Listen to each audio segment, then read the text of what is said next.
Le duel de France Info oppose, comme tous les mardis, comme tous les lundis, Sylvie Pierre Brossolette du Point. Bonjour. Bonjour. Et pas notre ami de Libération, le directeur de Libération, qui est coincé par le nuage et qui se trouve en Croatie. À Dubrovnik, voilà, et qui est coincé. Les avions ne décollent pas. C'est donc François Sergent qui le remplace gentiment. Bonjour François. Bonjour. Et alors je vous pose la question à tous les deux, Sylvie et François, ce matin. Est-ce que oui ou non, on a depuis vendredi un plan de rigueur? François Fillon a annoncé un gel total des dépenses publiques. Est-ce qu'on appelle ça un plan de rigueur, Sylvie Pierre Brossolette? Bon, on peut appeler ça comme on veut, mais c'est de la rigueur, de l'austérité, en tout cas un tour de vis, qui n'est d'ailleurs pas gigantesque. Quand on voit ce qu'on demande à la Grèce, c'est vrai que nous, on n'est pas dans la même situation. Enfin, c'est effectivement un petit plan de rigueur. Ça va pas très loin. On va raboter un peu les niches fiscales et on gèle sur 3 ans des dépenses de fonctionnement de l'État sans toucher au salaire.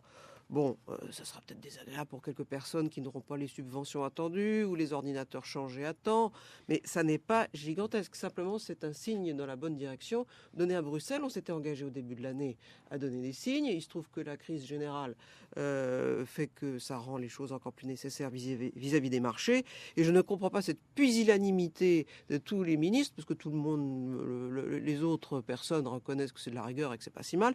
Mais alors, il y a un mot, ce mot reste tabou. Alors, on dit pas rigueur, mais c'est un petit plan de rigueur. Un petit plan, vous êtes d'accord François Sergent ou pas? En tout cas, c'est un plan de rigueur et c'est effectivement extrêmement bizarre que le gouvernement ne veuille pas l'appeler comme ça, et ça montre bien sa gêne.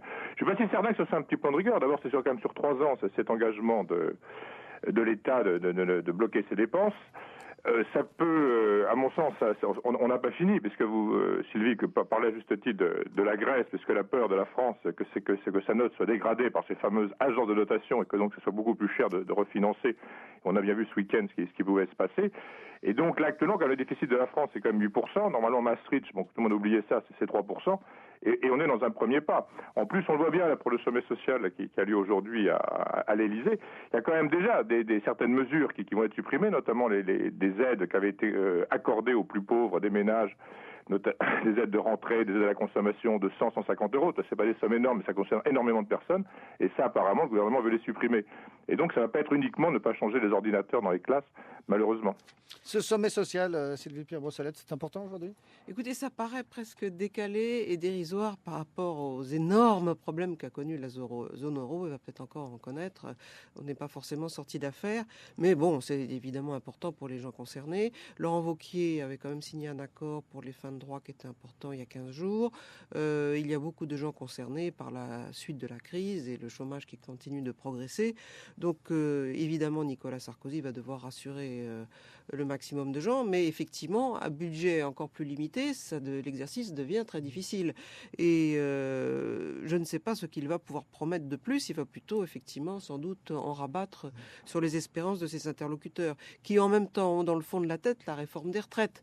Donc tout ça se mêle, la crise grecque par-dessus. Je pense que les syndicats vont réclamer, mais savent d'avance qu'ils ne vont pas beaucoup obtenir.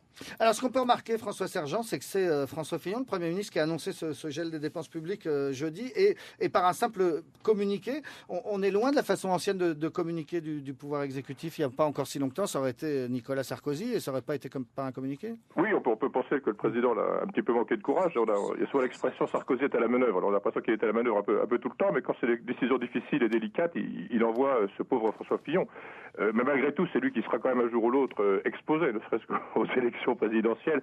Et donc on saura bien quelle sera la paternité du plan d'austérité qui s'annonce et qui, je pense, de nouveau risque de s'aggraver. Et avec la difficulté, évidemment la crise grecque, et 2, le fait qu'ils ont promis de ne pas augmenter les impôts. Même la suppression des niches fiscales, est-ce que ça correspond à une non-augmentation des impôts?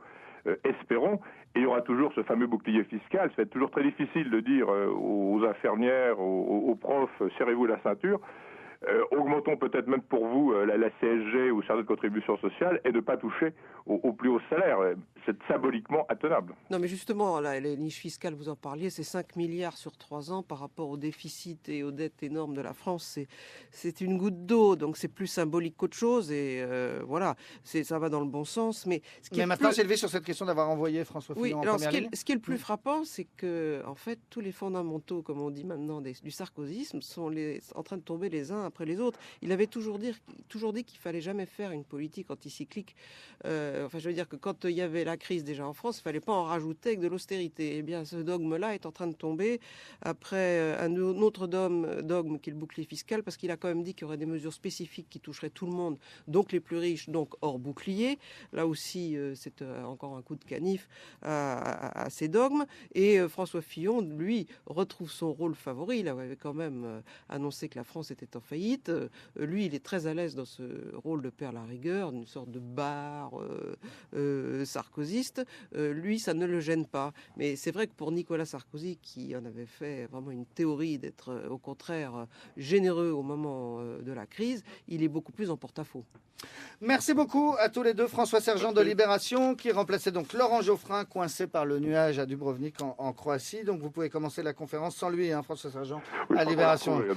Vous l'avez retrouvé, très bien. Libération qui titre ce matin sur le plan de sauvetage de l'Europe et de l'euro, décidé cette nuit à Bruxelles. On va y revenir dans un instant. Et vous étiez face à Sylvie Pierre Brossolette du Point, le Point qui consacre sa une au Brésil, avec une interview passionnante de l'homme le plus riche du Brésil, qui sera bientôt l'homme le plus riche du monde.